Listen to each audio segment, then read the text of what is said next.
At my daughter's high school graduation ceremony, I watched her walk across the stage in her navy blue gown, clutching her diploma. She'd earned a full scholarship to MIT. When they called her name, my side of the bleachers erupted. My ex-husband's side stayed silent. That night, he told her the scholarship was a mistake, and she needed to be realistic. She believed him. I didn't cry. I did this. The envelope arrived on a Tuesday afternoon in March. Thick, cream-colored paper, the MIT seal embossed in the corner. My daughter Emma's hands shook as she tore it open. "Full ride," she whispered. "Mom, full ride." I grabbed her, pulled her close, felt her trembling against me. 4 years of tuition, room, board, everything. She'd done it. My brilliant, relentless, beautiful girl had done it. "We need to tell Dad," she said, already reaching for her phone. I should have stopped her, should have said, "Wait, let's celebrate first, just us." But she was glowing, and I wanted her to have this moment, untainted by my bitterness, my history with him. I wanted to believe that maybe, just this once, he'd step up and be the father she deserved. She called. He answered on the third ring. "Dad, I got into MIT, full scholarship." Silence stretched across the line. Then, his voice came through, flat and measured. "That's unexpected. Not congratulations, not I'm proud of you, not even really, just unexpected. Like she'd won the lottery by accident. Like it was some clerical error that would be corrected soon. "Can I come over? I want to show you the letter." "Sure," he said, the word dropping like a stone. "Come by Saturday." She hung up, still beaming, her face flushed with excitement. She didn't hear what I heard in his voice, the coldness underneath, the doubt already forming, the dismissal wrapped in civility. But I heard it, and something in my chest tightened like a fist. It started long before that phone call. It started when Emma was 7, maybe 8. That's when Mark's career took off, and he stopped pretending we were a team. He got the promotion, the corner office, the salary that made him feel invincible, and suddenly, I was the one holding him back. Not because I complained. I didn't. I worked part-time at a medical clinic, managed the house, raised Emma, supported every late night and business trip without complaint. But supporting him wasn't enough. I wasn't impressive enough, not ambitious enough, not like Stephanie. Stephanie worked at his firm. Blonde, polished, sharp-edged, with an MBA from some prestigious school and a wardrobe that probably cost more than our annual mortgage. She understood his world in a way I never could, he said during one of our last fights. She got him. She spoke his language. I was just the woman who packed his lunches and raised his kid. He moved out when Emma was 9, filed for divorce 6 months later, married Stephanie less than a year after that, like he'd been waiting for the ink to dry on our decree before he could finally be happy. Emma spent weekends at their place, a pristine townhouse with white furniture, abstract art on the walls, and framed degrees in every room. Stephanie had 2 sons from a previous marriage, Brandon and Connor. Both athletic, both charming in that effortless way some kids have, both utterly average students who coasted on confidence and their mother's connections. I stayed in our old house, the one with the creaky floors and the leaky faucet I kept meaning to fix, the one where Emma's height marks were still penciled on the doorframe. I picked up more hours at the clinic, stretched every dollar until it screamed, and made sure Emma had what she needed. Tutoring when her algebra got hard, books she wanted to read, a laptop that didn't freeze every time she opened more than 2 tabs. Mark paid child support, the bare minimum the court required, deposited on the 1st of every month like clockwork, never a day early, never a cent more. When I asked for help with Emma's SAT prep course, he said, "She doesn't need that. She's smart enough without it." When I asked for help with her application fee for the summer science camp, he said, "That's excessive. She can learn science at school." But when Brandon needed new hockey gear, top-of-the-line skates, and a custom stick, Mark paid without hesitation. When Connor wanted to join a travel baseball team that required tournament fees, hotel stays, and new uniforms every season, Mark covered it all with a smile. Emma noticed. She was too smart, too observant not to, but she never said anything. She just worked harder, studied longer, pushed herself further, like maybe if she was good enough, smart enough, perfect enough, he'd finally see her the way he saw them. She didn't understand yet that the problem was never her. Saturday came too fast. Emma wore her favorite dress, the blue one with small white flowers scattered across the fabric. She'd ironed it herself, carefully, the night before. She clutched the MIT letter like it was made of glass, her fingers leaving small creases in the corners. I drove her to Mark's place. The townhouse looked even more intimidating in daylight, all clean lines and expensive landscaping. Stephanie answered the door, her smile polite but cold. "She's here to see Mark," I said, keeping my voice neutral. "Of course." Stephanie stepped aside, her heels clicking on the marble entryway. "He's in the study." Emma disappeared down the hall, her steps quick and nervous. I waited in the foyer, arms crossed, listening to the muffled sounds of conversation. I couldn't make out words, but I heard tones. Mark's voice, calm and measured, like he was explaining something obvious to someone slow. Emma's, excited at first, then quieter, uncertain. Then silence. When Emma came back out 10 minutes later, her face was pale. The letter hung limp in her hand, no longer precious. Her eyes were red-rimmed but dry, like she'd fought back tears and won. "What happened?" I asked, already knowing it was bad. She shook her head, wouldn't meet my eyes. "Let's just go." I wanted to push past her, march down that hallway, and demand answers. But Emma was already moving toward the door, and I followed, my rage simmering. In the car, she stared out the window for 3 blocks before she finally spoke. "He said it's probably a mistake." I gripped the steering wheel so hard my knuckles went white, my nails digging into my palms. "He said schools send those letters to lots of kids as a recruitment tool, and they don't always honor them. He said I should apply to state schools instead. Be realistic." He said MIT is for people who can afford to take risks, and we can't. We. Like he was struggling. Like he wasn't living in a townhouse with heated floors, a wine fridge, and a home theater system. He said maybe I should take a gap year, work for a while, figure out what I really want before I commit to something so demanding. My blood turned to ice. A gap year. That's what kids with trust funds do, kids who have the luxury of wandering. For kids like Emma, a gap year meant losing momentum, losing scholarships, losing the chance entirely. "What did you say?" I asked, my voice barely steady. I said, "Maybe he's right. Maybe I'm not ready. Maybe I should think about it more." No. I pulled over into a grocery store parking lot, put the car in park, and turned to face her. "Emma, that letter is real. That scholarship is real. You earned every bit of it. But what if he's right?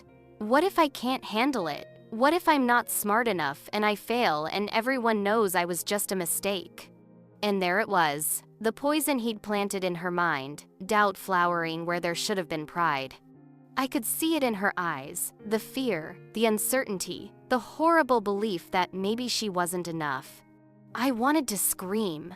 I wanted to drive back to his pristine townhouse and shove that letter in his face and demand he tell her the truth, that he was sabotaging her because he couldn't stand the idea of her succeeding where his stepsons barely scraped by.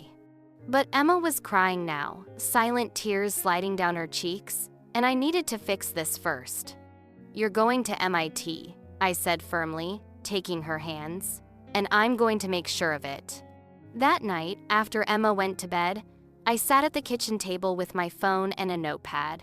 I called my brother James, the one person in my family who'd always believed in me, who'd helped me through the divorce when I thought I'd drown, who'd slipped me money when things were tight and never asked for it back. "Mark's trying to sabotage her," I said without preamble. James sighed, heavy and knowing. "Of course he is, because if she succeeds, it proves you did something right. and he can't have that. I need a lawyer. I'll make some calls. By Monday, I had an appointment. By Wednesday, I had a plan that made my hands shake when I thought about it, but felt right in a way nothing had in years.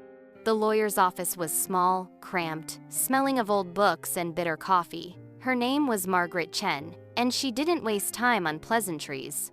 "Your ex is obligated to contribute to college expenses," she said, scanning the divorce decree I'd brought. "It's right here in Section 12. He can't just opt out because he doesn't like her choice of school." "He'll fight it," I said. "He'll say she has cheaper options." "Let him. You have the scholarship letter. You have proof of his financial capacity, and I'm guessing you have documentation of every time he refused to help with her education." I did. I'd kept everything, every email where he said no, every text message where he claimed money was tight, every declined request sitting in a folder on my computer labeled "just in case." "File a motion to compel," Margaret said. "We'll force him to pay his share of what the scholarship doesn't cover: room, board, books, incidentals, and if he refuses, we take him back to court for contempt." It felt like declaring war, but I was ready. I'd been ready for years. The motion was filed on Friday. Mark's response came fast, furious, and exactly as predictable as I'd expected. He claimed Emma didn't need MIT, claimed she was being influenced by me, that I was putting unrealistic pressure on her, claimed the whole thing was a transparent ploy to squeeze more money out of him. The court date was set for early June, right after Emma's graduation.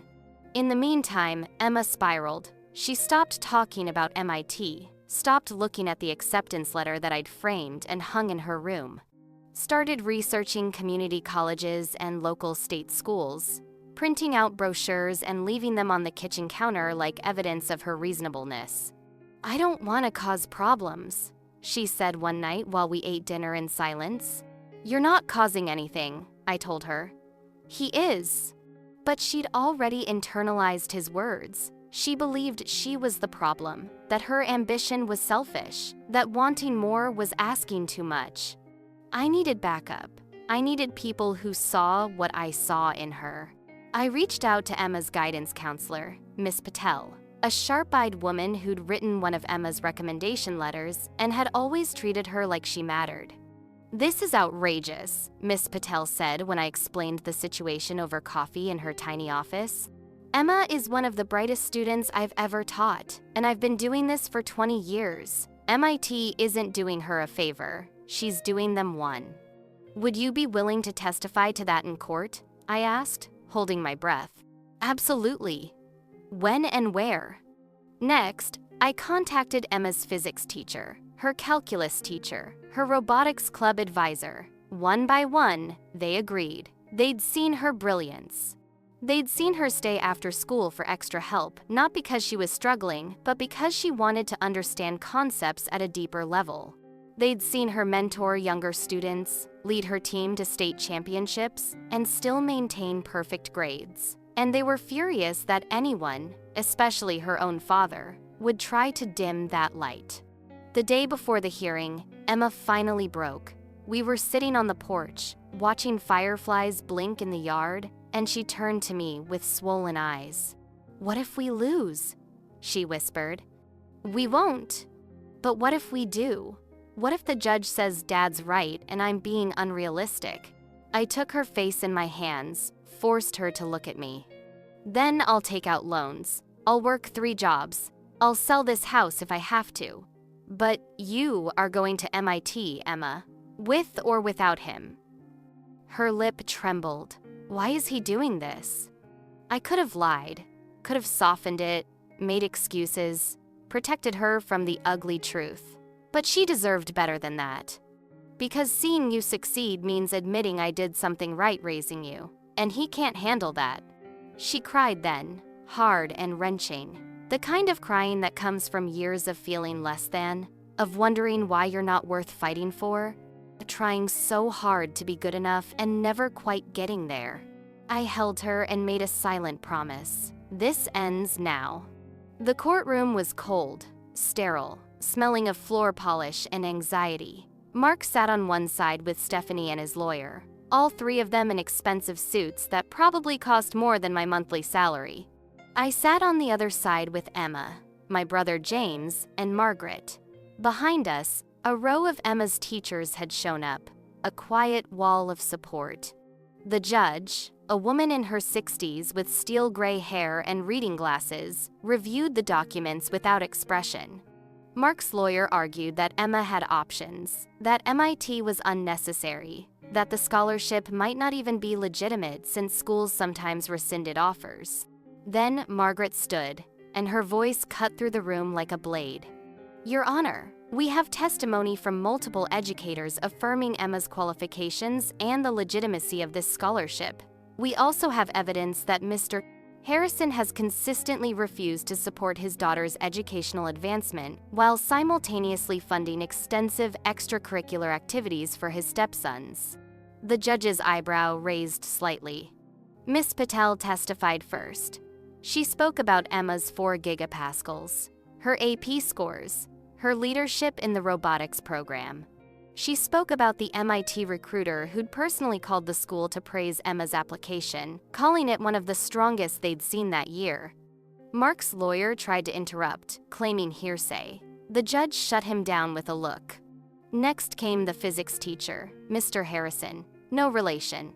He described Emma's senior project, an independent study on renewable energy systems that he said could have been published in an academic journal. Then, the calculus teacher, who explained that Emma had exhausted the school's math curriculum by junior year and had been taking online college courses ever since. One by one, they painted a picture of a student who didn't just deserve MIT, but belonged there, who would thrive there, who had earned her place through relentless work and undeniable talent. Finally, Margaret presented financial records. Mark's salary, easily 6 figures. His mortgage payments, his car payments, the checks he'd written for Brandon's hockey equipment, Connor's baseball tournaments, their family vacation to Europe last summer. And yet, Margaret said, her voice quiet but devastating, when asked to contribute $200 toward his daughter's SAT prep course, he refused, claiming financial hardship. The judge looked at Mark over her glasses. "Is this accurate, Mr. Harrison?" Mark shifted in his seat, his jaw tight. Those were different circumstances. "How so?" Silence stretched. Stephanie whispered something to him, but he ignored her. The judge sighed, a sound of deep weariness and disappointment. She flipped through the documents one more time, then looked up. "Mr. Harrison, you are hereby ordered to contribute $15,000 annually toward expenses not covered by your daughter's scholarship. This includes room, board, books, and incidentals. This order is non-negotiable and effective immediately. Failure to comply will result in contempt charges. This includes room, board, books."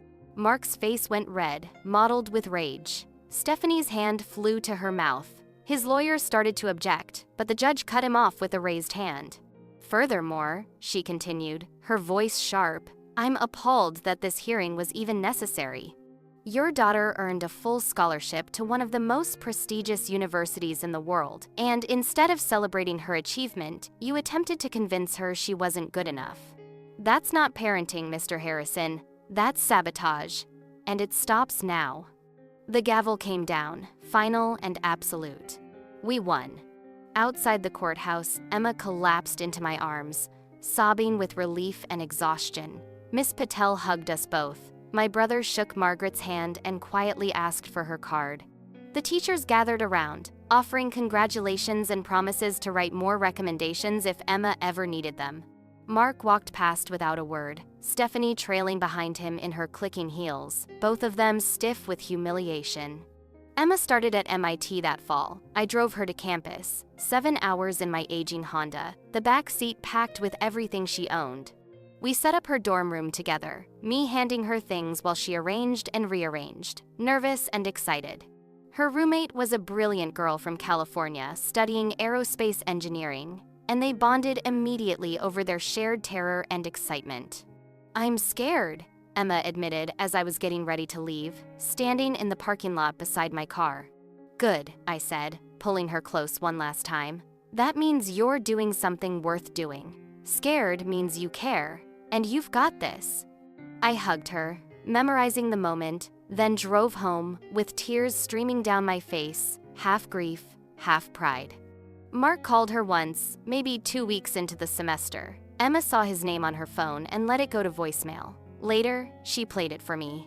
"I hope you know what you're doing," his voice said, tight and disapproving. "This is a lot of pressure. Don't be ashamed if you need to come home." She deleted it without responding.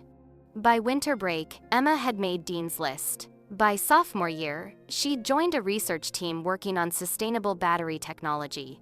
By junior year, she'd co-authored a paper published in an engineering journal. Her name, right there in print. Mark didn't call, didn't visit, didn't ask how she was doing. Stephanie sent a card once, generic and impersonal, congratulating her on her studies. Emma read it, shrugged, and threw it away. Meanwhile, I heard through family gossip that Brandon had flunked out of his state school after 2 semesters. Connor got kicked off his baseball team for failing grades and had to withdraw. I didn't gloat when I heard, but I didn't feel sorry either. Emma graduated from MIT with honors, her name called with distinction. She had job offers from 3 major tech companies before she even walked across that stage. She chose the one in Boston, staying close to the school she'd grown to love, far from the father who doubted her. I flew out for graduation, sat in the front row with James beside me. The seat we'd saved for Mark stayed empty. That night, back in her apartment, Emma called me into her room. "I know what you did," she said quietly. "The court case, the fight, all of it. Miss Patel told me everything last year." My heart stopped. "Emma." "No, listen." She took my hands. "I know you fought for me when I couldn't fight for myself. I know you believed in me when I didn't believe in me. I know what you sacrificed." Tears blurred my vision. "I deserved a father who believed in me," she continued, her voice steady. "But I got you instead. And that's better. That's so much better." I cried then, properly, for the first time since that courtroom. Relief and pride and love, all mixed together. She's still in Boston now, calls me every Sunday, sends pictures of her apartment, her friends, the projects she's working on. She's happy, she's thriving. She's exactly where she was always meant to be. Mark? I heard he and Stephanie divorced last year. Something about money. Ironically, I don't know the details and I don't care. Because Emma doesn't need him anymore. She never really did. So what do you think? Was I right to fight, or should I have let Emma make her own choice, even if it meant watching her give up her dreams? Let me know in the comments and subscribe for more.